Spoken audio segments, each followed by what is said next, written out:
me estás diciendo que crees que la distopía que vende Matrix es real. Entonces, ¿por qué no vamos a creer que la utopía puede ser? ¿Por qué no vamos a creer que estar mejor, que ser soberanos de nuestra salud es posible? Cada enfermedad o cada programa especial biológico de toda la medicina sigue un decurso de 2 fases.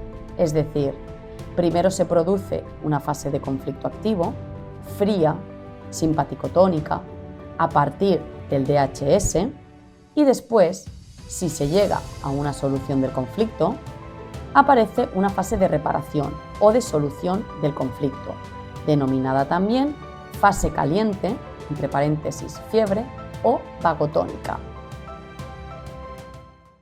Buenas noches, chicos, un día más a las 8 en el programa de la Casi Solución porque faltas tú implementando las acciones necesarias en el mundo para que esta situación de esclavitud, destrucción, guerra, enfermedad y muerte no se agrave más y vaya hacia otra tendencia de cooperación, amor y paz. Puedes decir: Bea, eso es una utopía. Mi amor, la vida es una utopía y la catástrofe máxima también es una distopía a la quién sabe si llegaremos. Quién sabe si llegaremos a realizar lo que vimos en Matrix de gente metida en una puta cápsula a la que se le absorbe la energía por un cable, ¿no? Parece muy loco, pero luego hablas con la gente y dice: no, sí, la inteligencia artificial nos va a suplantar por todas partes, el humano ya no hará falta. Entonces, me estás diciendo que crees que la distopía que vende Matrix es real. Entonces, ¿por qué no vamos a creer que la utopía puede ser? ¿Por qué no vamos a creer que estar mejor, que ser soberanos de nuestra salud es posible? Es lo mismo, ¿no? Lo que pasa que para un lado sí, pero para el otro no nos han enseñado a pensar. Y por eso hago estos programas, ¿vale? Porque estoy hasta los webs de tener que soportar básicamente pues la inconsciencia, es que no es otra cosa, ¿vale? Es la inconsciencia y todo el sufrimiento que eso genera. Entonces, el programa de hoy es el 14º programa del estudio del documento que el doctor Hammer nos dejó acerca de las leyes del comportamiento biológico del cuerpo que él descubrió. ¿Cómo? Observando, cogiendo toda la información posible de sus pacientes rigurosamente y después procesándola para ver si tenía sentido o no. Ya tratamos la primera ley, ¿vale? La ley férrea del cáncer, que explica cuáles son los 2 motivos por los cuales el cáncer sucede en el cuerpo, ¿sí? Entonces, lo suyo sería que todas las personas que lleguen a este programa por primera vez vayan a los primeros vídeos, ¿sí? No se puede intentar construir la casa por el tejado, no porque yo quiera, porque la naturaleza así lo establece y así tendrá que ser. Entonces, no he comprobado el audio. Vale, bueno, el audio está presente en nosotros. Perfecto. Entonces, bueno, básicamente lo que...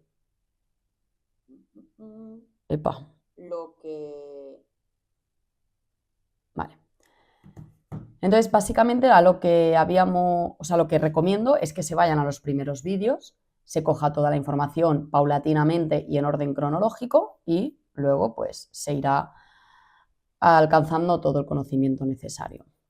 Presentamos lo que para mí es una fascinación y la brújula real de Hammer, ¿vale? Y la que yo implemento en mi día a día para ver un poco siempre en qué situación estoy yo, ¿no? Cuando estoy padeciendo algún dolor y no solo ya un dolor. Pronto veremos que todos estos conocimientos lo que te permiten también es saber que cuando tienes un conflicto mental que hace que vivas en ansiedad, que tengas insomnio, está habiendo una alteración biológica también en algún órgano.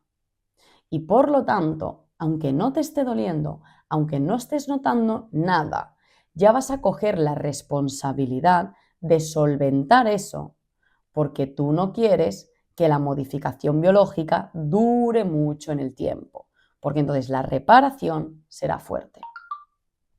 Lo que decíamos el otro día era que este era el esquema que Hammer presenta de la enfermedad, ¿sí? Entonces vamos a leer un poco para ser rigurosos con lo que dijimos, y es que íbamos a hacer la lectura del documento que nos dejó. Vamos a leer un poco, ¿sí? Primero vamos a analizar el mapa. Si lo vemos, hay 1, 2, 3 rayas verticales y una horizontal. Por lo tanto, esto se divide en 3 apartados. El primer apartado, que sería el de la izquierda, lo que vemos es una línea, una onda que simboliza la activación del sistema simpático por el día y la activación del sistema parasimpático y por lo tanto la consecuente desactivación del simpático por la noche. Si alguien no lo ha entendido, lo repito. Esta onda simboliza la activación del sistema simpático, que es parte de nuestro sistema nervioso, por el día, y la desactivación, no desactivación, pero poca actividad del sistema parasimpático durante el día. Y lo opuesto, ¿sí? Ya lo dijo el budismo, ¿no? El yin y el yang, todo en la realidad es opuesto. Ya lo decimos, no es opuesto, tiene su opuesto. Ya lo decimos también en el material de Ley Natural, ¿sí? La realidad tiene una naturaleza dual y por lo tanto aquello que existe siempre tiene su opuesto. Entonces, nuestro sistema nervioso tiene el sistema simpático y el sistema parasimpático o vagotónico. Uno es de activación, el otro es de relajación. Por lo tanto, una persona que no padece ningún proceso biológico sensato, que ya lo definimos en capítulos anteriores, lo normal, un estado de salud, es que el cuerpo se active el sistema simpático por la mañana, durante las horas de sol, y se desactive por la noche. ¿Qué pasa? A esto, disculpar, Hammer lo llama eutonía o normotomía. Ritmo normal, simpático, vagotónico, día-noche. En la primera línea vertical, lo que vemos, simbolizado con el triángulo, es el DHS, que ya definimos lo que era en anteriores capítulos. El DHS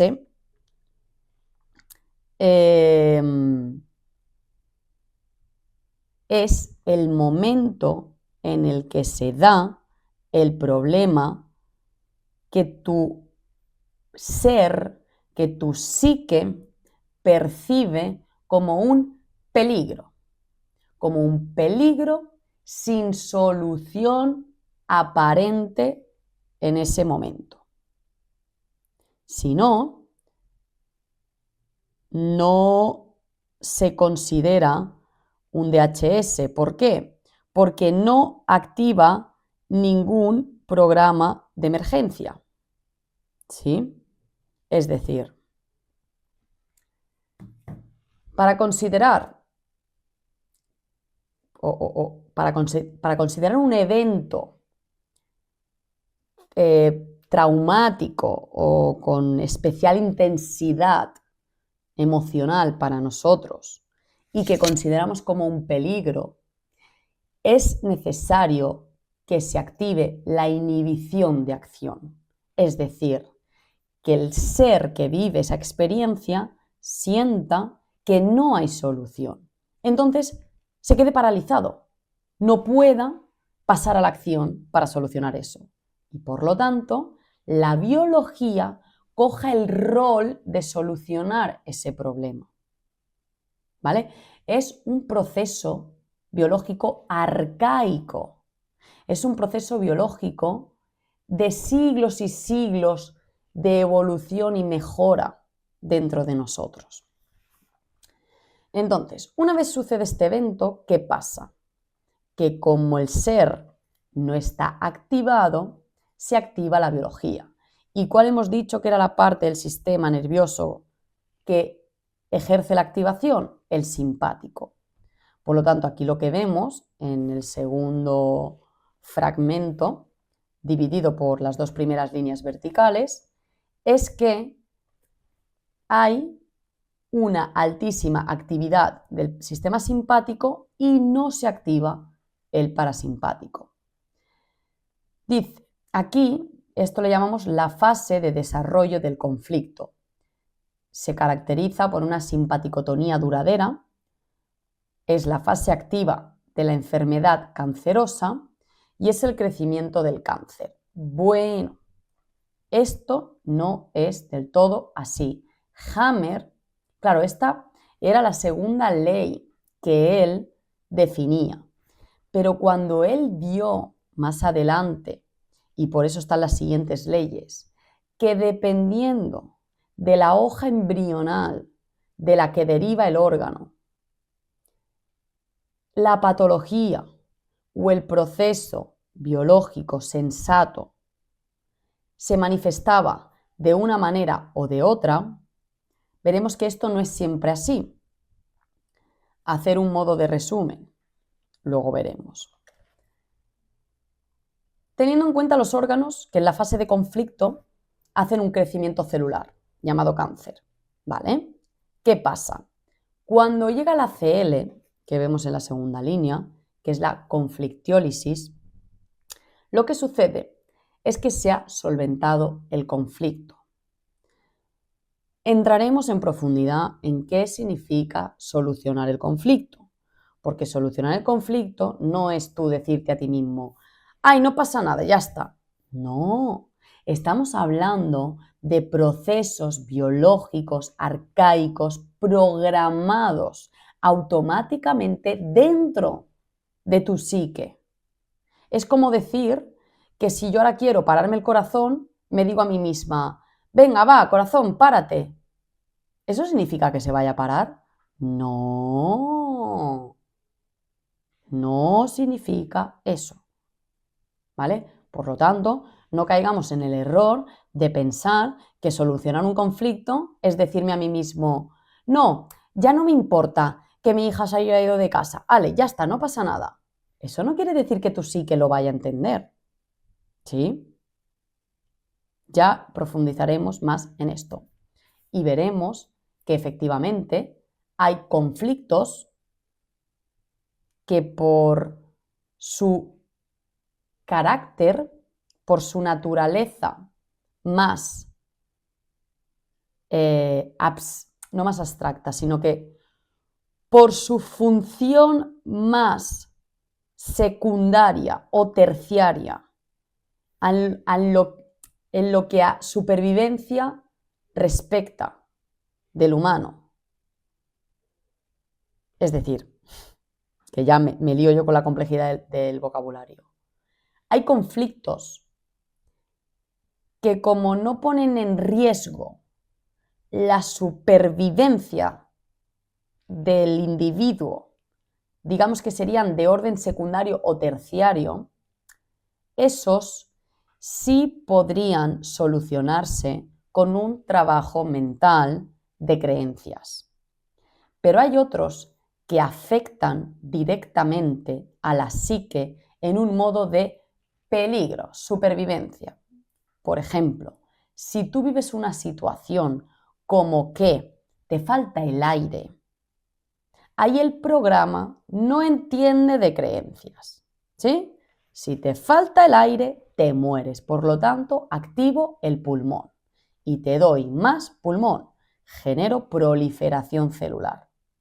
cuando ese problema realmente se solucione, mandaré las bacterias tuberculosas, se comerán el exceso de pulmón que te di, se generará la fase de inflamación, expectoración de sangre, de moco, etcétera, del pulmón y se reparará. Quedarán unas cicatrices o unas cavernas.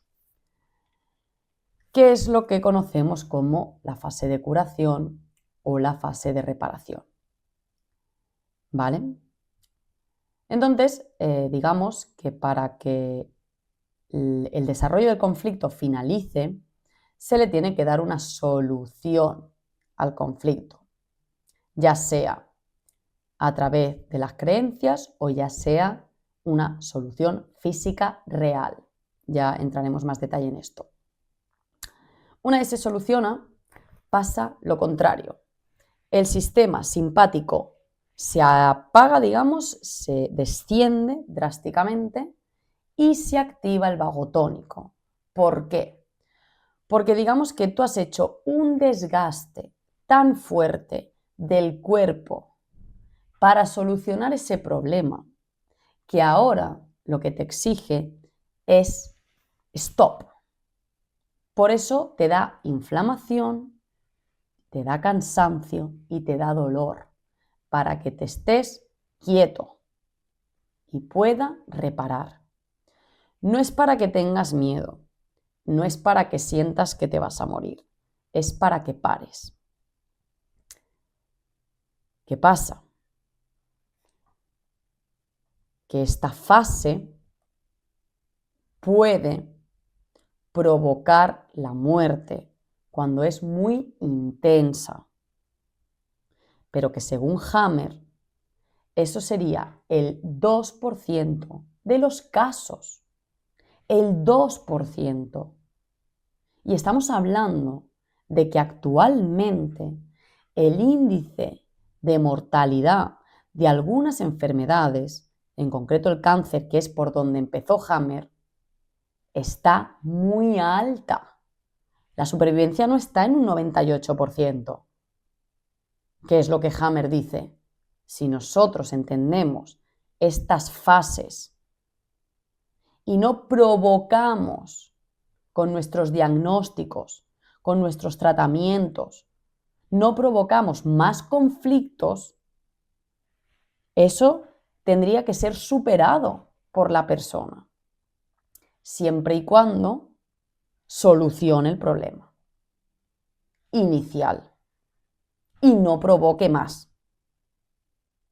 Y lo que está sucediendo ahora es que muchas veces no se soluciona el problema porque nos mantenemos en inhibición de acción constantemente, o lo que suele pasar mucho, no es que no se solucione el problema, es que se soluciona, se empieza la fase de reparación y como nos da tanto miedo la inflamación, el dolor, el cansancio, activamos otros conflictos de sentir que me muero, de sentir que no valgo nada, etcétera, etcétera. Entonces, claro, ponemos al cuerpo y a la mente en una situación extrema. Esto es como un ordenador. Tú al programador, o sea, al ordenador, le enchufas un programa y circula bien, ¿no? Pim, pam, pum. Le enchufas 2 programas, bueno, venga, va tirando, ta. Si tiene una buena RAM y una buena CPU, mejor, tira más. Es decir, la persona estaba entrenada, bien alimentada, tal, tira más, pa. Venga, un tercer programita, uy, ya se atasca, ya no avanza. Llega un momento que si tú pones 5 programas, ¿qué hace el ordenador? Peta, porque no puede más, porque no tiene capacidad para gestionar tan altísima demanda. Entonces, no es que cuando estemos sufriendo un programa biológico sensato tengamos que decir, no pasa nada, esto es natural, ya está. No, hay que prestar mucha atención, ver el grado, intentar analizar el grado de activación del programa, ver si vamos a padecer una fase vagotónica grande y entonces tomar las precauciones necesarias. Lo primero, estar en calma, no activar más programas biológicos. Es lo más importante. Una vez estamos en la fase de reparación, porque lo principal, obviamente, es solucionar el conflicto, porque luego veremos. Cuanto más dure la etapa de conflicto y más intensa sea, de igual modo será la fase de reparación, igual de intensa e igual de larga. ¿Sí? Por eso, como este conocimiento no está en las mentes, cuando una persona está padeciendo una inflamación, 1 mes, 2 meses, acabáramos, se echan las manos encima. Bueno, ¿hemos analizado acaso cuánto tiempo ha estado en conflicto esa persona? Porque a lo mejor si lo entendiéramos así, diríamos, es normal que esté 2 meses y creo que estará 3 o 4. Y nos calmaríamos. Hay remedios para modular esa fase de reparación, que no es lo mismo que pararla, que es lo que hace la medicina alopática, la para y la corta. Y mucho cuidadito con eso. ¿Vale? A veces sí es estrictamente necesario cortarla y pararla. Si estás teniendo una tuberculosis muy heavy, hay que reducirla como sea, porque en la naturaleza esa fase vagotónica te mataría. ¿Sí? ¿Por qué? Porque te has pasado. Has sido un individuo que te has pasado demasiado tiempo sin solventar el conflicto y estas son las consecuencias. Porque como hablábamos en la ley natural, en el curso de ley natural, que también lo tenéis en el canal, y que va a colación totalmente con este. Toda causa tiene su consecuencia. Y lamentablemente pensamos que estamos en este mundo donde podemos decidir cómo va a ser el mundo. Y llegamos a pensar que nuestras acciones no tienen consecuencias. ¿Cuánta gente vosotros habéis escuchado hablar? ¿Cuántos profesionales incluso? Ya no te digo ni gente que se ha profesionalizado en otros ámbitos que no son la medicina. Pero ¿cuántos profesionales de la medicina que en teoría se supone que saben de esto hacen al enfermo, digamos, el responsable de su condición? Pocos. Lo achacan a el tabaco, lo achacan a una mala alimentación, lo achacan a no sé cuántos. Que sí, que al final tú eres el responsable de esos consumos y de esos hábitos, ¿no? Pero claro, ahora mismo nos estamos encontrando en la situación de que, bueno, ya lo he visto en el Peter Glinden, no, Lulu Bedar, que es una científica que yo sigo, y por ejemplo también el Mario, es que lo tendría que buscar, se llama Mario,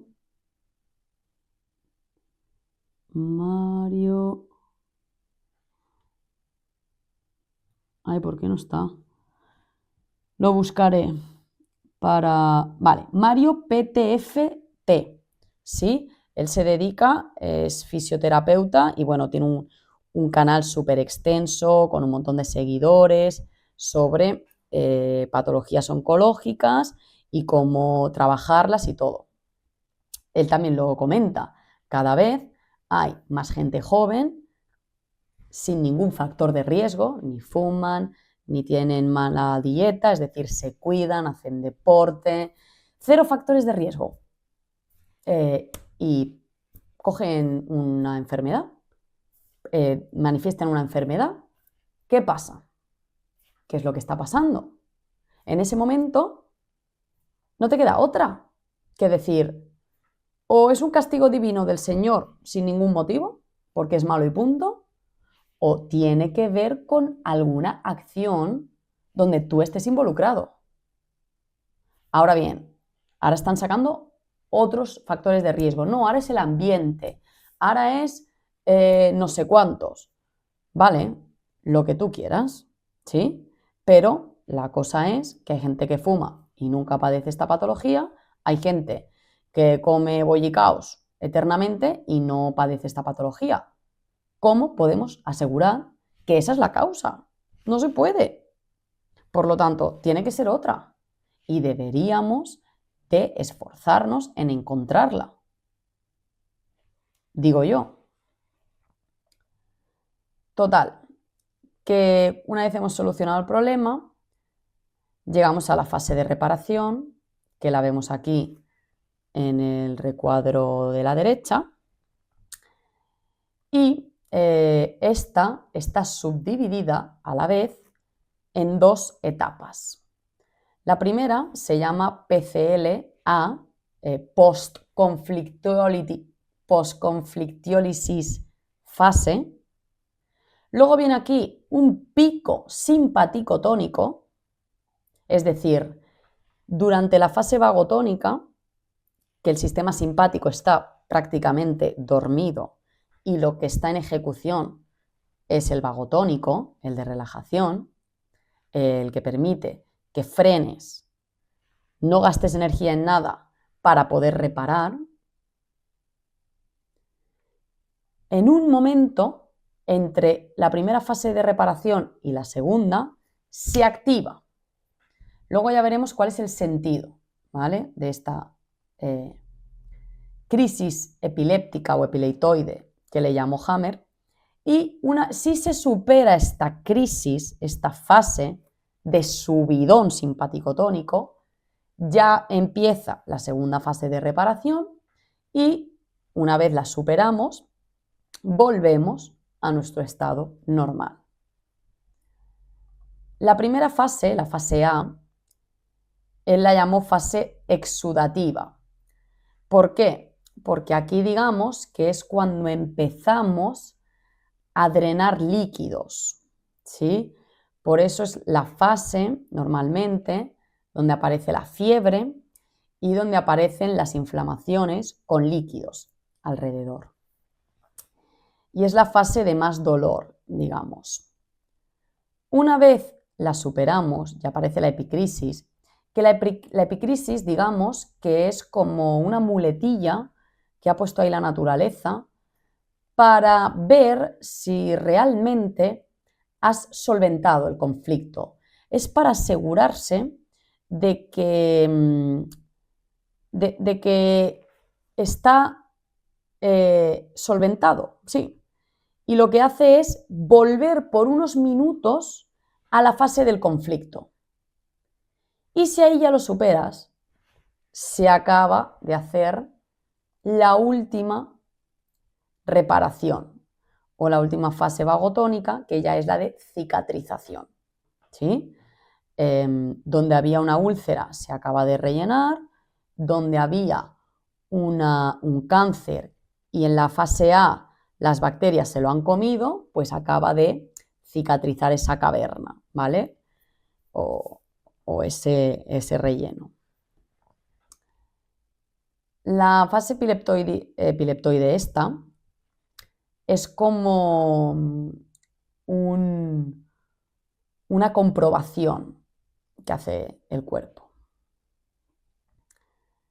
Entonces, para puntualizar, de últimas, decir que el sistema simpático, como hemos visto, el sistema parasimpático, que es el que se activa en la fase de reparación, sirve para que no gastes energía en ningún otro proceso biológico y poder reparar. Y eso es precisamente lo que pasa por la noche. Por la noche nosotros paralizamos prácticamente todas nuestras funciones biológicas. El hígado, si no lo sometiéramos a comidas tan tarde, él se apagaría prácticamente por la noche. El estómago deja de digerir, el intestino deja de absorber, todo se paraliza para toda la energía dedicarla a los programas biológicos de reparación. Entonces, digamos que la enfermedad o el proceso biológico sensato de emergencia, que es como le llama Hammer, sigue la misma lógica.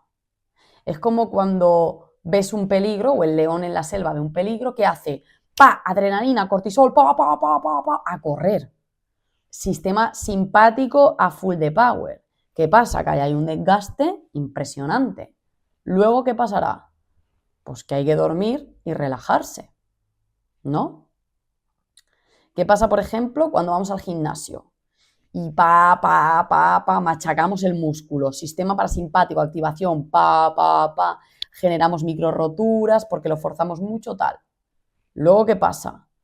Que estás cansado, que tienes que dormir mucho rato, tienes que dejar al músculo inactivo para que se repare. ¿Sí? ¿Y qué pasa? Crece el músculo. Hay una proliferación celular. Si nosotros no fuéramos conscientes de que hemos sometido al músculo a un esfuerzo físico heavy, cuando luego creciera, de repente hubiese proliferación celular en el tuyo y en el de la otra persona no, y encima con dolor y con inflamación, que son las agujetas, ¿qué diagnosticaríamos? Cáncer. Porque es que es lo mismo. Hace lo mismo el cuerpo. Se inflama y hay una multiplicación celular momentánea, espontánea, mucho más grande que la persona que no lo ha machacado. Entonces, eso hace que pensar y le da lógica a la biología, le da sentido, nos saca de la mentalidad de estamos en un mundo donde existe un diablo que nos manda enfermedades porque sí, ¿no? Porque es que a mí la teoría que me han vendido de la enfermedad, yo lo siento mucho, pero la causa es la obra divina. La causa es la suerte. Hostia puta, estamos jodidos si es la suerte, ¿no? Qué miedo, tío. Porque claro, ¿a qué me amparo yo? O sea, hoy voy tranquilamente y mañana me levanto y la suerte, que no sé ni lo que es, ¿qué es la suerte? O la no suerte. La mala suerte, ¿qué es? ¿De dónde sale? No me va el plan. No me va el plan. Es como decir, anda, mira, hoy sigo respirando por suerte. O sea, es que si yo pienso que hoy respiro por suerte, hostia puta, qué miedo, ¿no? A lo mejor mañana tengo mala suerte y dejo de respirar, ¿no? Quizá mañana tenga mala suerte y mi estómago deje de digerir. Hostia, joder, qué putada, ¿no? Pero, sin embargo, no pensamos así. ¿Por qué? Porque tenemos fe ciega en lo que hemos podido comprobar, en lo que hemos podido experimentar. Y hemos podido experimentar que lo normal, que lo natural, es que nuestro código biológico se comporte según el código y que siempre repita el patrón y que siempre digiera hasta que no nos hacemos muy mayores. ¿Por qué detrás de un proceso biológico que se repite en todos los cuerpos, con un orden, con un patrón, tiene que haber una lógica y una causa detrás? Entonces, prosigamos.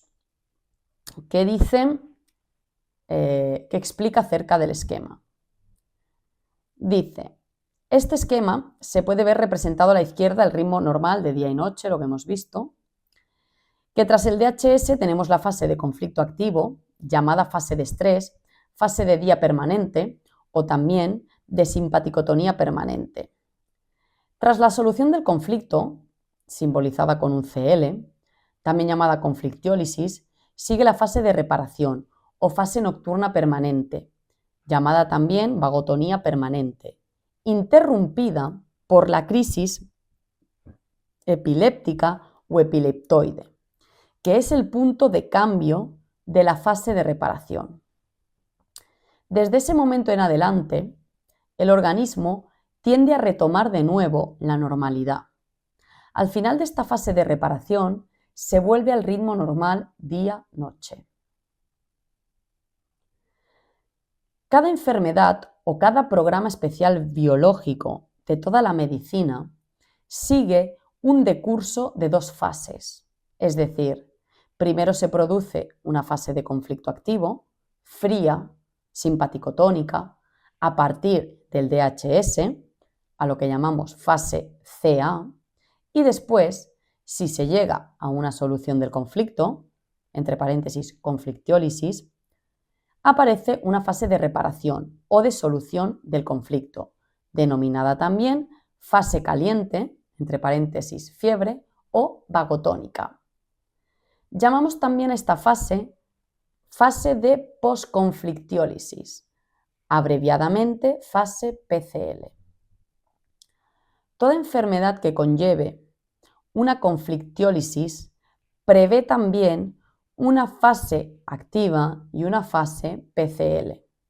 Y toda fase PCL, si no se interrumpe por una recaída de conflicto activo, tiene una crisis epiléptica o epileptoide en el momento de la vagotonía más profunda. Que este es el problema por el cual hay gente que no supera la fase de reparación. Este es el problema por el cual ese 2%, según Hammer, no superaría el problema. ¿Por qué? Porque dice que la fase esa epiléptica se da en el momento de vagotonía más profunda. Entonces, si nosotros estamos con el cuerpo muy desactivado y de repente le da un chute de adrenalina, lo que puede pasar es que peten las venas, las arterias del cerebro y de un paro cerebral, ¿sí? Y entonces luego haya un paro cardíaco y la persona muera. Porque estaba tan debilitado y le mete tal chute el cuerpo en su comprobación para ver si ya podemos volver a la normalidad, ¿no? Digamos que la crisis epileptoide sería una prueba del cuerpo para decir, a ver, voy a meterle un poco de caña a ver si ya está reparado. Si no está reparado y le metes caña, puedes quedarte ahí, ¿sí? Esos son los casos donde hay que tener especial cuidado y donde quizá alguna medicación, alguna operación, algún tratamiento especial de plantas o, bueno, cuando ya es grave, sí que puede ser, según Hammer, que se tenga que utilizar cortisona, por ejemplo, ¿sí? Pero serían, lo que hemos dicho, casos muy puntuales. Dice, la ley del decurso de dos fases de todas las enfermedades de la medicina entera da la vuelta totalmente a los conocimientos que creíamos tener.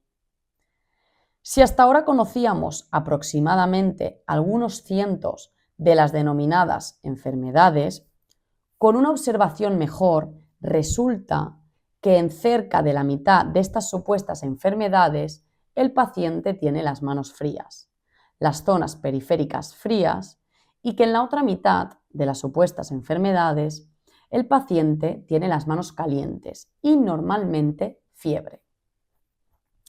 Realmente solo se han encontrado cerca de 500 tándems. Primero, tras el DHS, después de una fase fría, o sea, después de la situación conflictiva sin aparente solución, aparece la fase fría o simpaticotónica de conflicto activo y seguidamente, después de la solución, aparece la fase de reparación caliente, vagotónica, de conflicto resuelto. Este esquema del decurso de 2 fases es una ley biológica natural. ¿Qué quiere decir ley? Si alguien tiene dudas acerca de qué significa ley, por favor que se vaya al curso de ley natural que verá en el canal, donde detallamos qué significa una ley, ¿sí? Ley significa que es inamovible, que es inmutable, perenne y para todo el mundo igual. Prosigue, todas las enfermedades que conocemos transcurren de esta manera, si se llega a una solución del conflicto. Si miramos hacia atrás, vemos que la medicina tradicional no ha interpretado jamás una sola enfermedad del modo correcto. En las denominadas enfermedades frías no se consideraba la sucesiva fase de reparación o se la interpretaba erróneamente como enfermedad en sí misma, como por ejemplo la gripe. En las denominadas enfermedades calientes, que representan siempre la segunda fase, es decir, la fase de reparación, que sigue a la fase de conflicto activo, se pasaba por alto la fase fría que había precedido o nuevamente se había interpretado como otra enfermedad en sí misma. En el cerebro, las 2 fases tienen su propio foco de Hammer en el mismo punto. Esto es muy importante. Esto es una comprobación que yo pido, por favor, médicos que tengan acceso a los tags, que se pongan en contacto con personas que estudien medicina germánica y que en colaboración intenten recoger datos acerca de estos focos, que intenten recoger las imágenes para comprobar fehacientemente que en las 2 fases, por ejemplo, cáncer de pulmón y tuberculosis, el foco de Hammer está en el mismo punto cerebral, porque si eso lo podemos comprobar en un número de pacientes de 2 a 10.000, con que se comprueben 2, es que ya está más que comprobado. Pero bueno, vale, así somos nosotros. Nos cuesta un mundo a veces ver lo que estamos viendo. 10.000 pacientes. Si eso se puede plasmar en 10.000 pacientes, no hay nada más que discutir. Es ciencia pura. ¿Sí? Dice, sin embargo, con aspectos distintos. En la fase de conflicto activo, o fase CA, hay siempre cercos nítidos que forman la denominada configuración en anillos concéntricos. En la fase PCL, del conflicto resuelto, el foco de Hammer está hinchado, edematizado, relleno de líquido. El edema del anillo más interior también se llama edema intrafocal y el del anillo externo edema perifocal. Estos, sin embargo, solo son definiciones imprecisas para una cosa que en sí misma es muy clara. Desde el inicio de la fase de reparación, el foco normalmente es más o menos evidenciable con medios de contraste. Más tarde, al final de la fase de reparación, encontramos en el foco de Hammer un aumento variable de tejido glial que se acumula ahí como signo de la reconstrucción de la sinapsis de las células nerviosas. Es decir, esto ya lo explicamos en el primer capítulo de Medicina Germánica. Si alguien no lo ha visto, no lo recuerda, le suena chino, que vaya por favor al primer capítulo. El foco de Hammer, ¿sí? Son unas marcas físicas, unos procesos físicos que suceden en el cerebro, en una parte concreta del cerebro, que gobierna el órgano implicado en la enfermedad y tiene diferentes manifestaciones. La más difícil de ver, según Hammer, es la de la fase activa, porque sería una necrosis sutil, pequeña, que según Hammer, digamos que cortaría las sinapsis de las neuronas o las haría trabajar de otra manera, ¿sí? Una vez se empieza a solucionar el conflicto, se edematiza esa zona, se llena de líquido y se inflama. ¿Para qué? Para que bacterias y demás microorganismos lo reparen esa necrosis. Y después, finalmente, hay una acumulación de tejido glial, es decir, de unos tipos de células que hay en el cerebro. ¿Vale? En el cerebro no solo hay neuronas, hay astrocitos, hay oligodendrocitos, hay la neuroglía, están... Ahí se me han olvidado los nombres ya. Bueno, están las células ependimarias, ¿sí? Hay todo ese tipo de células que se le llama glía, que forman parte del cerebro también, ¿vale? Y según Hammer, una vez se ha reparado, o sea, se ha soltado el líquido ya del edema, empieza a haber una acumulación de tejido glial para acabar de cicatrizar. Entonces, la primera fase de necrosis cuesta mucho de ver con un TAC. Ahí es donde hay sobre todo conflicto y discusión acerca de la fiabilidad, ¿no? De ese descubrimiento. Por eso invito, por favor, a que la comunidad científica colabore con aclarar esto, porque así funciona la ciencia y así avanzaremos.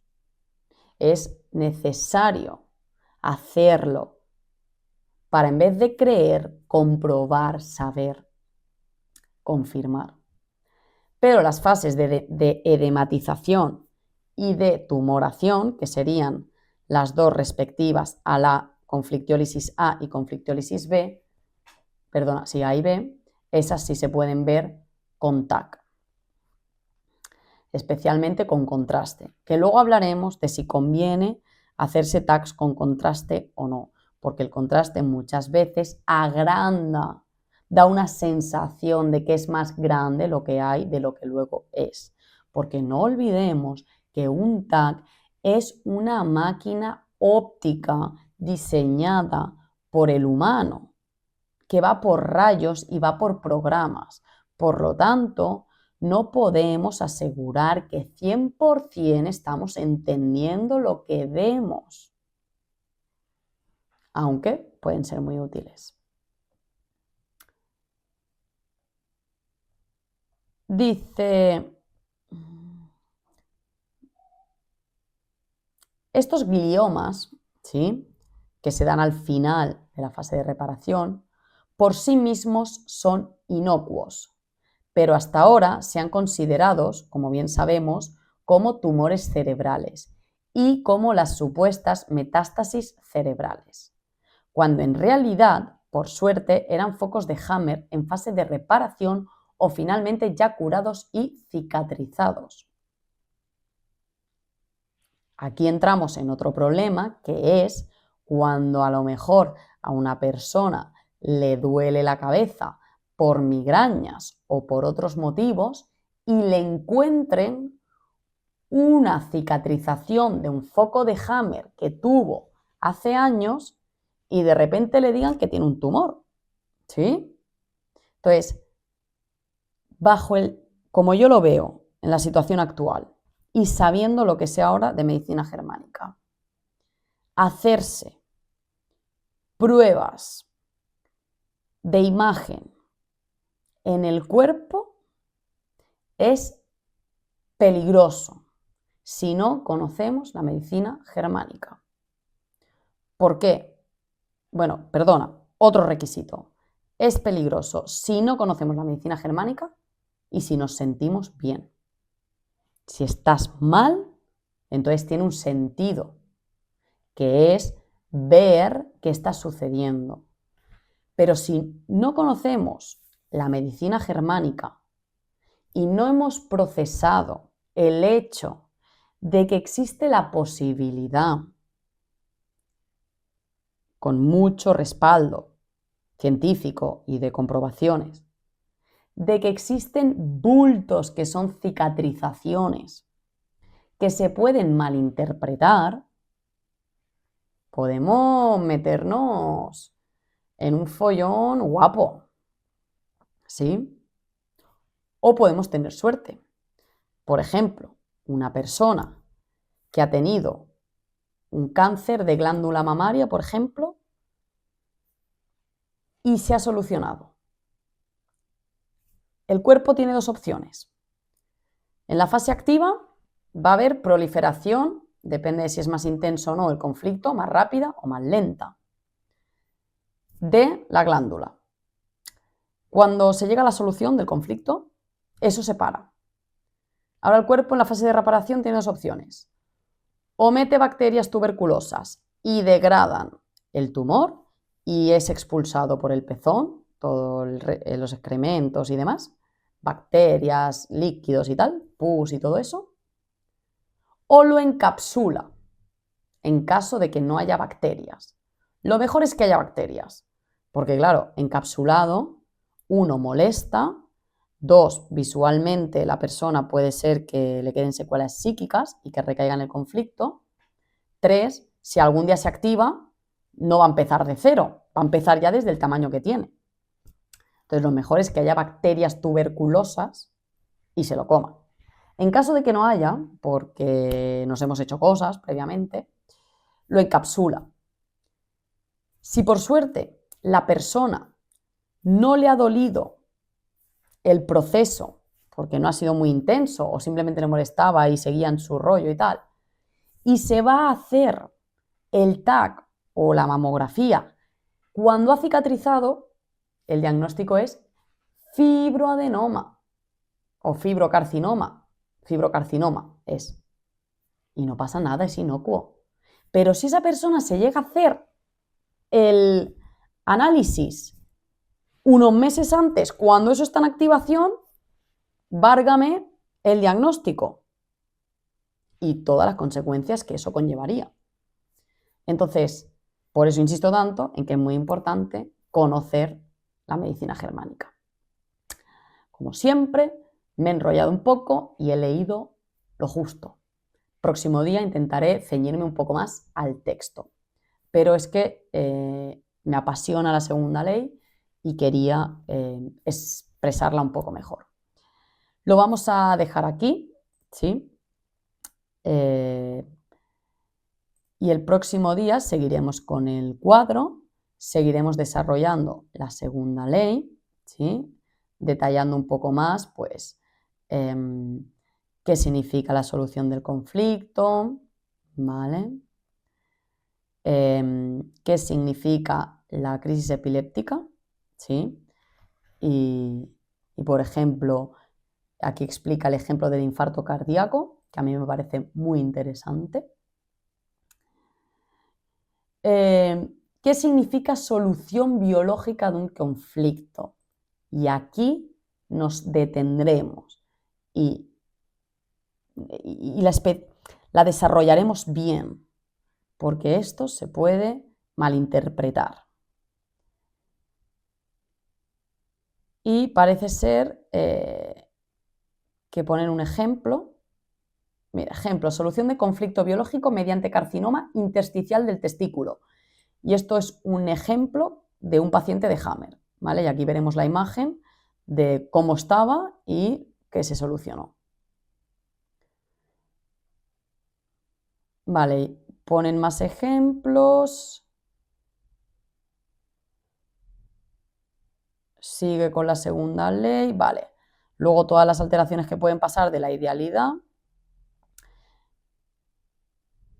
Y bueno, le dedica bastante a la segunda ley, con muchos ejemplos de casos y tal. Me encantan los ejemplos de caso, son súper interesantes, o sea, Yo es que empecé a leerme esto y yo ni me leí la primera ley, ni la segunda, ni nada, porque ya sabía un poco, ¿eh? Yo me fui directo a leer los casos, porque me parecían inexplicables, básicamente.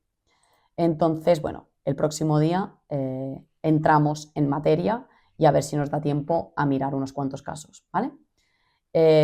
Suscribiros al canal, dejar vuestros comentarios, vuestras preguntas. Al final es un bien para todos que esto se expanda, que más gente lo conozca. No sirve de nada que esto lo conozca una sola persona, ¿sí? No sirve de nada porque se te echa encima todo el mundo y te aplastan. Así es, ¿sí? Ya lo dijo alguien, nadie será libre aunque exista un solo esclavo en la tierra. Por lo tanto, hasta que todo el mundo no adquiera cierto nivel del conocimiento, no hay salida. Así que nada, os invito de verdad, que no os cuesta nada, a suscribiros, a comentar y a compartirlo con vuestros seres queridos o con todos aquellos que podáis, ¿sí? Así que nada, nos vemos el próximo miércoles a las 8 con un capítulo de Ley Natural. ¡Hasta luego!